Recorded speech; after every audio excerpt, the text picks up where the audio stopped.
Doctor. ¿Qué hemos dicho de la rabia? No pude entrar a 3 clases, doctor.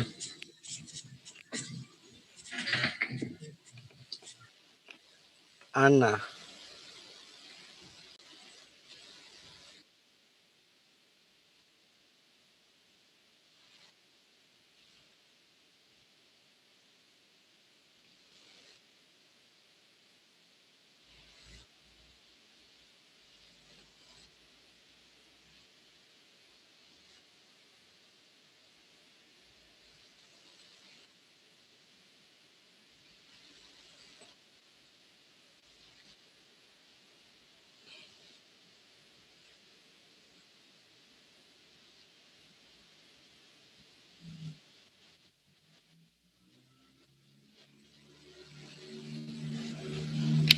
Ya.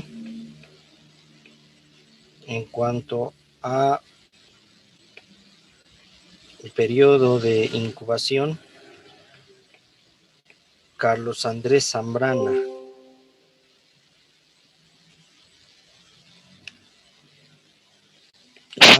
No pude asistir a la última clase, doctor. A ver, Chuquimia.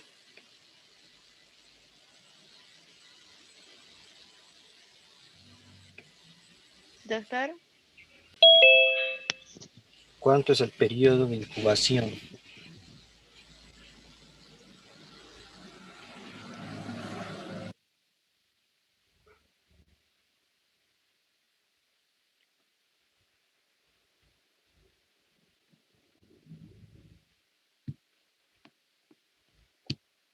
No sabría decirle, doctor.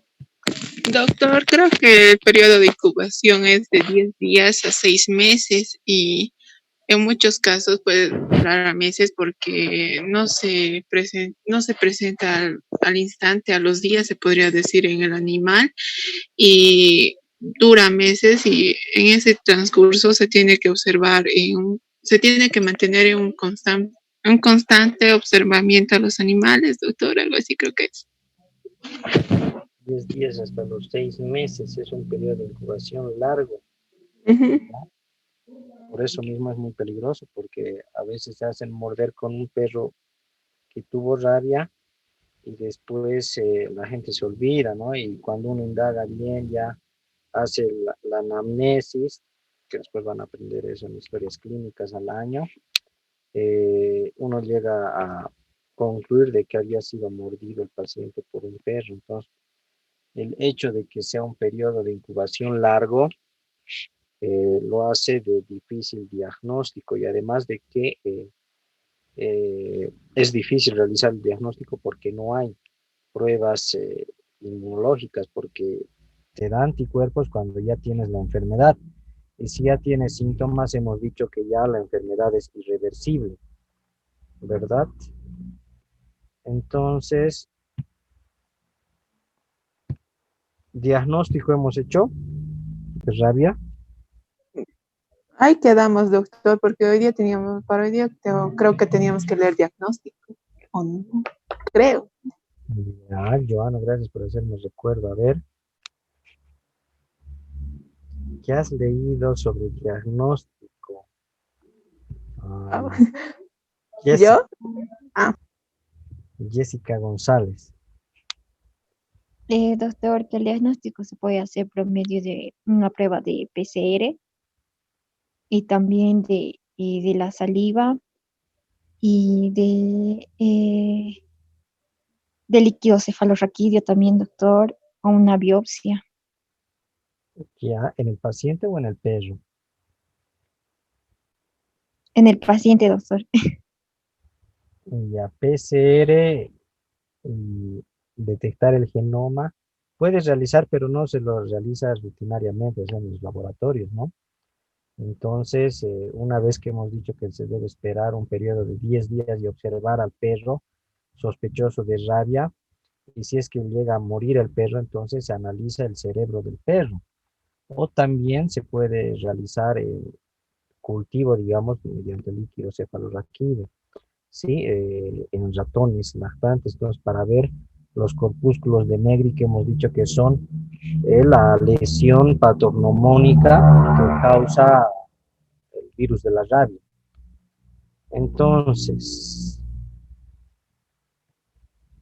Joana, ¿tú qué has leído sobre diarrea? Doctor, yo he leído que el virus se detecta mediante inmunofluorescencia directa y se detecta el antígeno, después se puede hacer mediante un cultivo celular o una inoculación intracerebral a través de ratones lactantes, doctor, he leído que eso se detecta mediante inmunofluorescencia directa.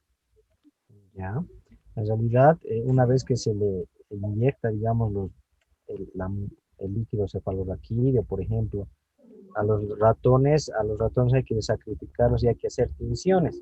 Y esa tinción que se realiza se la hace mediante inmunofluorescencia directa. Sí, en microscopía, los que ya hemos visto, hay un microscopio especial, ¿verdad? Llamado microscopio de inmunofluorescencia, y con ese tipo de microscopios es que se puede ver, digamos, las células que están infectadas con el virus de la rabia. Después vamos a entrar a detalles. Entonces, como veo que se han olvidado algunos, ¿pueden ver la pantalla?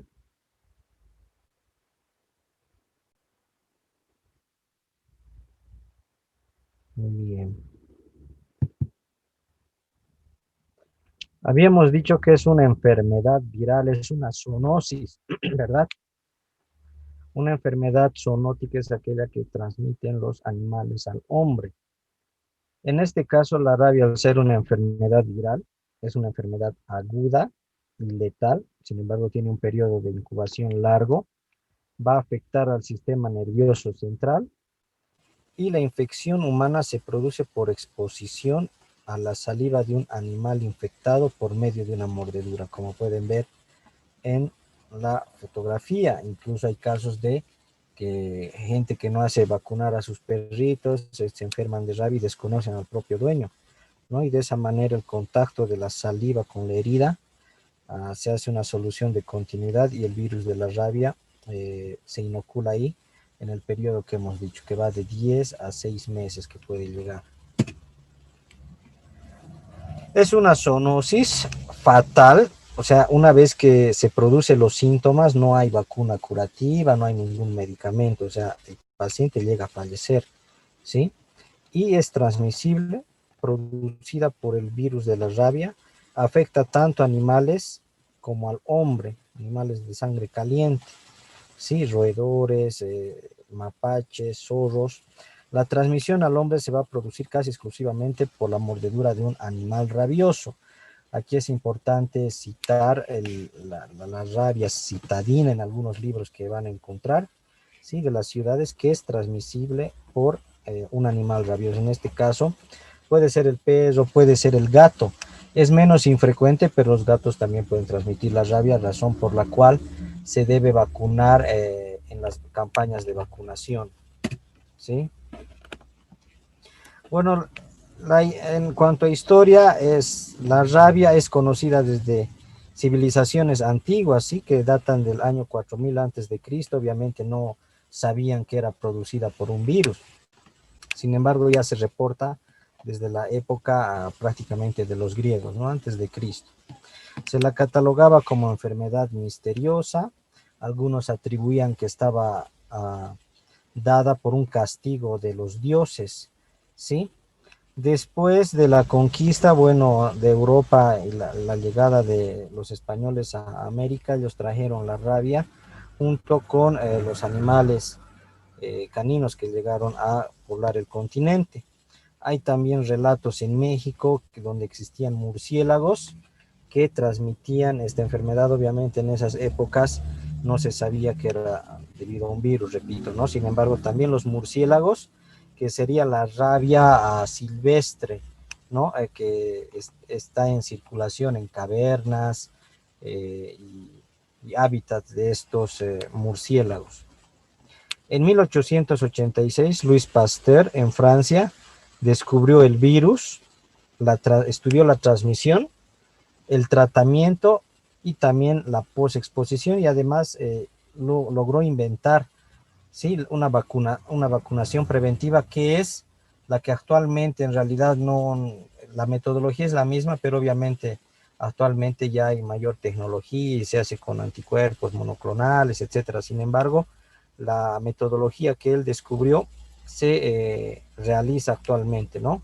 La vacuna post-exposición, que es una vacuna preventiva, y ahora ya se la purifica y todo, ¿no? Obviamente como en el siglo o en los años 1886 no había la tecnología para purificar, entonces era una vacuna bastante sucia, ¿sí? Pero que obviamente dio resultados.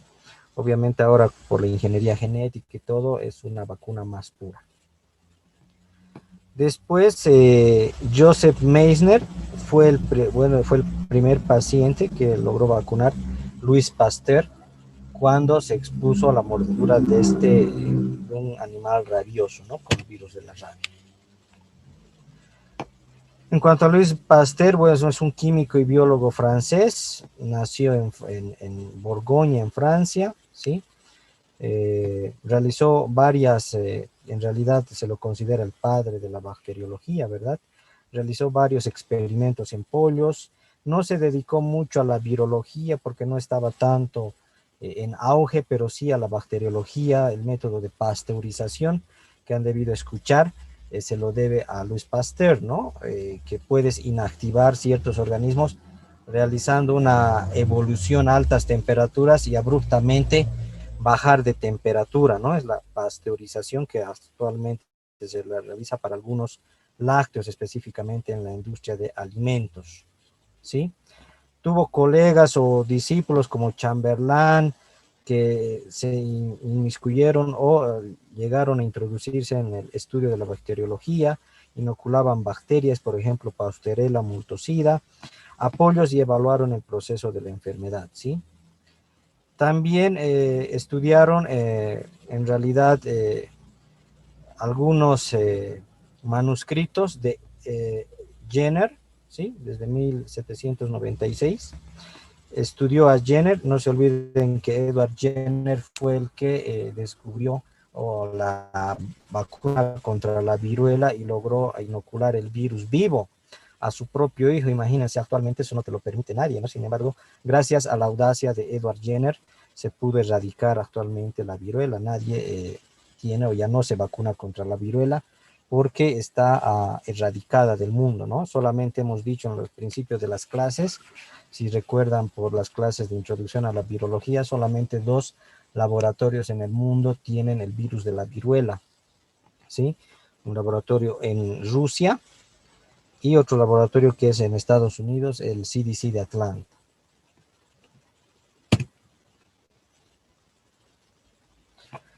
Realizó varios estudios Louis Pasteur, tiene estudios en lo que es el carbunco, ¿sí?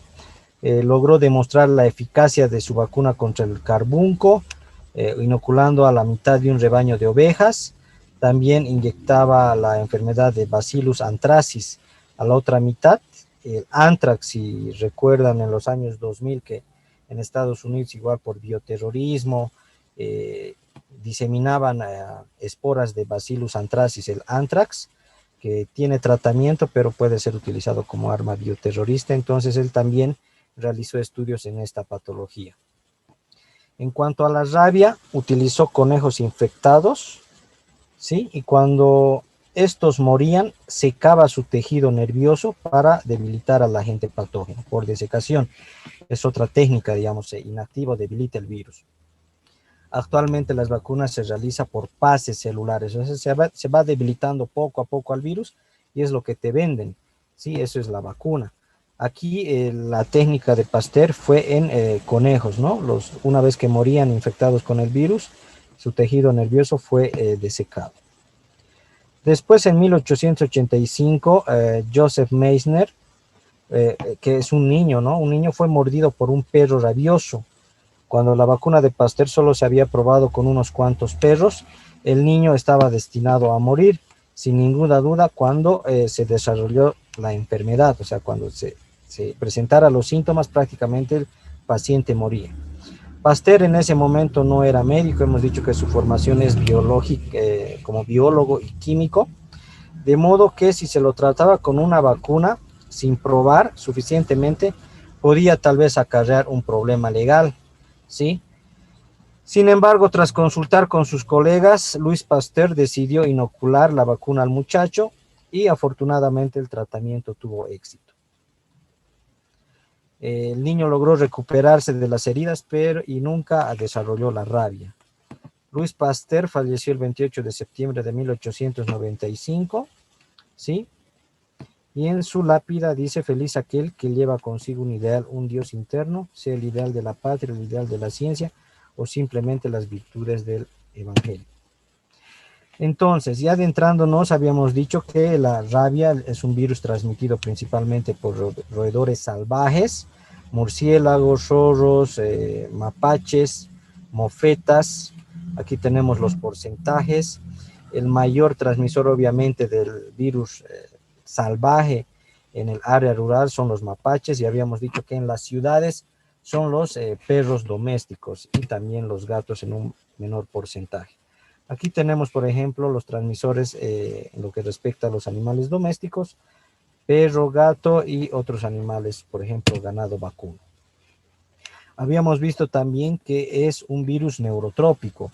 Esto quiere decir que tiene mucha afinidad por los nervios, y es así que afecta a los nervios. Pertenece al género Lyssavirus, ¿sí? El virus de la rabia pertenece a la familia Rhabdoviridae, orden mononegavirales. Ya habíamos dicho que son virus que tienen RNA de cadena sencilla o monocatenaria, ¿sí? Son virus negativos o de polaridad negativa, ¿sí? Sentido positivo. Por eso mononegavirales. Mono, una sola cadena; nega, virus negativos, ¿sí? Negativos. Bueno, según la clasificación de Baltimore, los han clasificado en 3 géneros: Lyssavirus, Efemavirus, Vesiculovirus. Lo que nos interesa es el género Lyssavirus, que pertenece al virus de la rabia. Aquí tenemos la estructura. Es un ARN de polaridad negativa, tiene una bicapa lipídica, y las proteínas que nos interesan son estas: la proteína L, la proteína M y las proteínas no estructurales. Aquí podemos observar varias variantes desde el punto de vista de la genética de los virus de la rabia, ¿no? En América, por ejemplo, tenemos el genotipo 1, que está circulando en perros, mangostas, murciélagos, ¿sí? Zorrillos. Y aquí tenemos, por estudios genéticos, los virus que están circulando en Europa, en África, Australia, ¿sí? En Sudamérica está circulando el genotipo 1. En cuanto a la patogenia, el inicio de la infección o la infección se va a iniciar por la mordedura de un perro rabioso, hemos dicho, y se ha reportado también mediante trasplantes de córnea, es decir, paciente que fue trasplantado de córnea, después de unos años desarrolló rabia y no había antecedente de mordedura de ningún animal. Entonces es posible, ¿no? Que aquel paciente que haya sufrido rabia y haya muerto, digamos, y se haga un trasplante de tejido cadavérico, puede desarrollar rabia si es que el paciente habría tenido esa patología. Es muy raro, sin embargo, puede darse, ¿sí? Lo más frecuente es por la mordedura de un animal rabioso.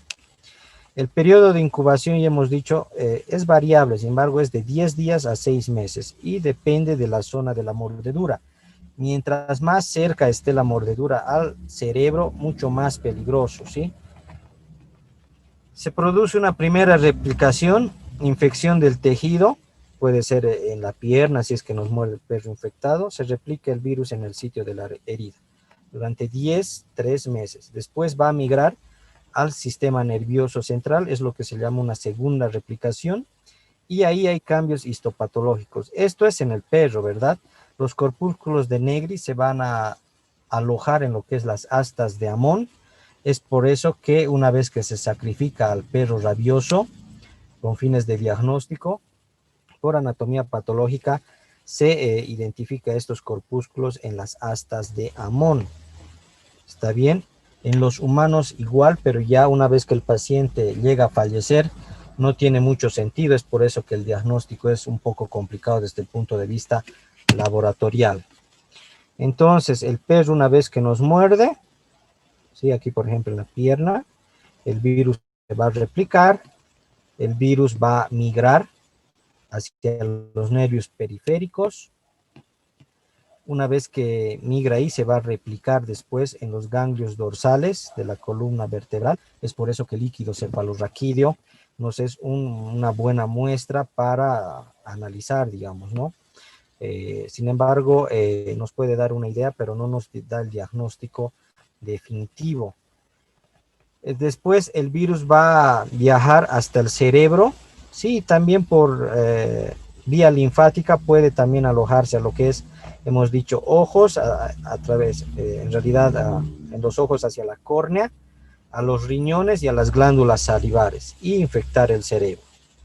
90% de las enfermedades del virus de la rabia es producida por infección de perros infectados, gatos y murciélagos, ¿sí? Virus de ciudad.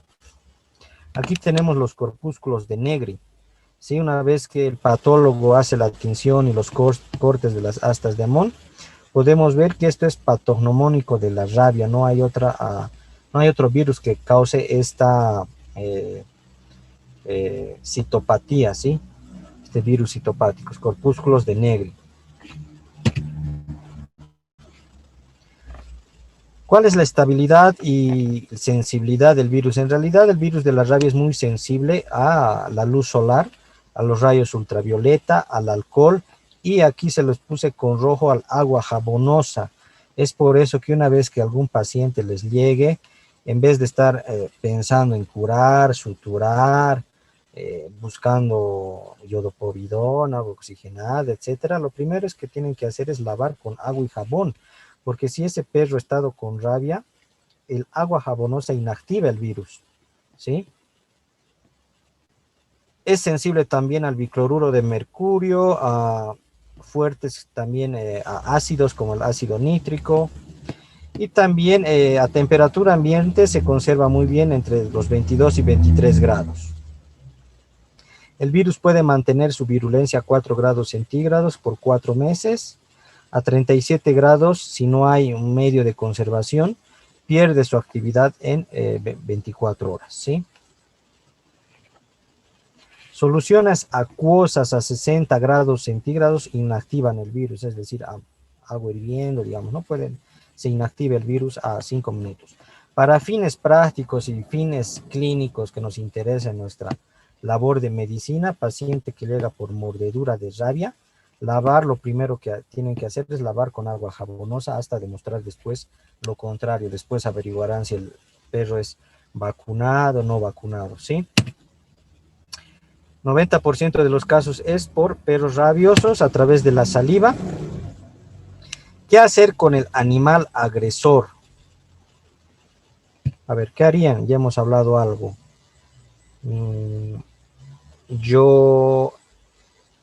Johan Jesús, ¿qué haríamos con el perro una vez que le ha mordido a tu familiar, a tu paciente, etcétera? ¿Lo matamos? ¿Qué hacemos? Doctor, una vez me mordió un perro y no hice tratamiento, nada, y después de unos 10 días me empezó a doler y lo reporté a zoonosis y se lo llevaron al perro, doctor, a su zoonosis, no sé, es por Coca-Cola por ahí. ¿Ya? Y después me dijeron, vamos a observar al perro. Y me dijeron, te vamos a llamar si es que tienes rabia. No, y nunca me llamaron, doctor. Ya, ¿y no te vacunaron tampoco? No, ¿Eso a qué tiempo fue? hace 3 años casi, doctor. Ya, entonces probablemente, obviamente, lo han tenido en observación. Sí, no hay que sacrificarlo, como habíamos dicho, sino observarlo durante 10 días. En ese Sí. periodo, obviamente, si hay rabia, entonces el animal va a morir y hay que analizar su cerebro en busca de los corpúsculos de Negri. ¿Ok? ¿Qué más? ¿Qué? ¿Qué más podríamos hacer con el perro? Si es que no muere. No estoy entrado, doctor, pero se lo llevaron al perro y era, era un perro raro, era hembra y ¿Perro callejero o de no, casa? tenía dueño, tenía Ya, dueña y era un perro malo ya, era característico de eso, era malo y su dueña quería sacrificarlo siempre, creo que lo hizo sacrificar, no estoy seguro, cuando se lo llevaron. claro, digamos ahí por el miedo ese rato, por, ah, por tener, digamos, tanto de los familiares del paciente o de los dueños, a veces lo quieren matar al perro, ¿no? Y por ahí no tiene rabia, pero obviamente hay que analizar su cerebro después de los 10 días si es que no ha enfermado. Entonces, de esa manera nos aseguramos porque el periodo en 10 días ya se manifiesta, ¿no? Los signos de rabia en el animal y obviamente para hacer el diagnóstico después por inmunofluorescencia o por anatomía patológica con la tinción, es importante no sacrificar al animal, por lo menos durante los 10 días. Después, bueno, se indaga si tenía sus vacunas completas, etcétera. ¿Ok? Sí. Bien, a ver, entonces,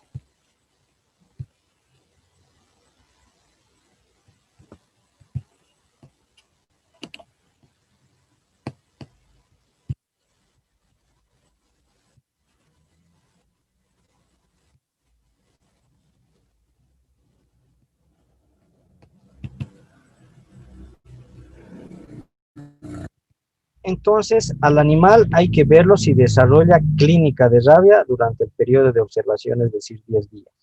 ¿Sí?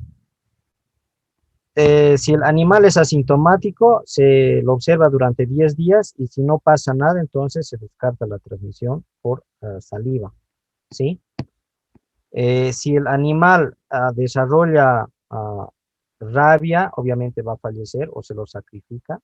Se envía el cerebro para el análisis y notificación a las personas expuestas. Como vos no te han notificado, entonces imagino que ha salido negativo y si no, una gran irresponsabilidad, deberían llamarte para darte una respuesta positiva o negativa, ¿no? Porque si no, por ahí hubieras desarrollado rabia. Sin embargo, gracias a Dios, ya son 3 años y no, no pasó nada. Entonces, se descarta. Perros, gatos y otros animales no vacunados, mordidos por animal rabioso, también se los debe, si mueren, o se los sacrifica y se envía su cerebro al laboratorio. Perros y gatos vacunados, mordidos por animal rabioso, se debe revacunar inmediatamente al animalito, en este caso, y observarlos en aislamiento por 45 días. ¿Sí? Obviamente la la sinosintomatología ha motivado a varias películas hollywoodenses, ¿no? Aquí, por ejemplo, como Zombies, porque una vez que se desarrolla la enfermedad es realmente dramático, ¿no? La hidrofobia y todo eso, entonces para el paciente hay que amarrarlo, aquí pueden ver, y realmente el dolor que produce del agua en las glándulas salivales para secretar es bastante fuerte, ¿no? Y el paciente lamentablemente llega a fallecer. Entre la historia natural de la enfermedad, si el virus de la rabia se desarrolla, va a dar pródromos, ¿no? Una fase neurológica, fase también paralítica o que habíamos visto en la sintomatología, pródromo, fase neurológica y fase paralítica o silenciosa, un periodo neurológico que es agudo, donde se va a manifestar por contracciones que hacen sospechar de meningitis, por ejemplo. Y si una vez no pasa nada, no se da ninguna medicación, obviamente se produce el coma y la muerte.